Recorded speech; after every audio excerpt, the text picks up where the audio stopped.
Have you ever thought about the link between, well, your faith and your mental health? Yeah, it's an interesting one, isn't it? It really is. And that's what we're diving into today. How faith can sometimes be a real help when dealing with things like anxiety or, maybe depression and stress. Right. And we've got some really interesting thoughts on this from a therapist who, get this, actually uses faith in their Oh, practice. wow. Okay. So what's their take? Well, they seem to think that our mental and spiritual sides are like super connected. You can't really separate them. I can kind of see that. So it's not about faith like magically curing everything. No, no, definitely not a magic cure. It's more about building up that inner strength, that resilience. They actually had this one patient who was dealing with like really bad anxiety. Oh, wow. Yeah, but they found some comfort in their faith. They found peace in the idea that they weren't, going through it all alone. I get that.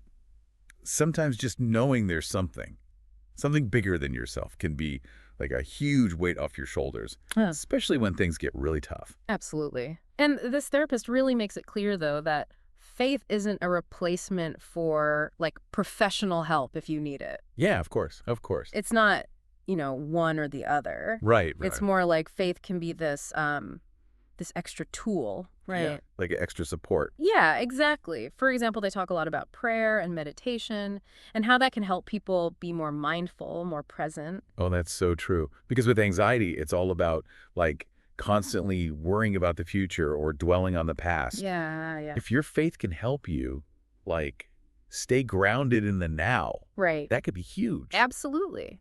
And they also talk about how important it is to be part of a community. Oh, yeah, that makes sense. Connecting with people who get where you're coming from, who share your beliefs. It's like having a built-in support system, like a safety net.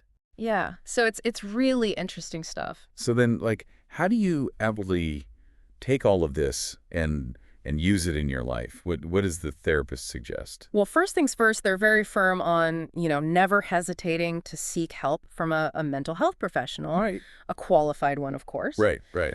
But then alongside that, they really stress the importance of self-care. Oh, yeah, that's essential. Things like exercise, eating healthy and getting enough sleep. It's like that saying, you can't pour from an empty cup. Exactly. And they also talk about changing how you think. Instead of negative thoughts, try focusing on positive ones that are rooted in your faith. That reminds me of Mental Health and Spiritual Well-Being by Safuna. Oh, great book. Yeah. They talk about using your beliefs to, like, shift your mindset, be more resilient when things get rough. If anyone's interested in this stuff, I'd really recommend giving it a read. I second that. It fits perfectly with what this therapist is saying. It all ties together, doesn't it? Yeah. So I guess the big takeaway here is you're not alone. Like, no matter what you're going through, your faith, it can give you strength, Yeah. hope, especially when you combine it with, getting professional help and taking care of yourself. Yeah. And remember what we were saying about community? That's something we can all think about, like how can you find those connections or nurture the ones you already have? Yeah, faith-based or not. Exactly. That's something to think about.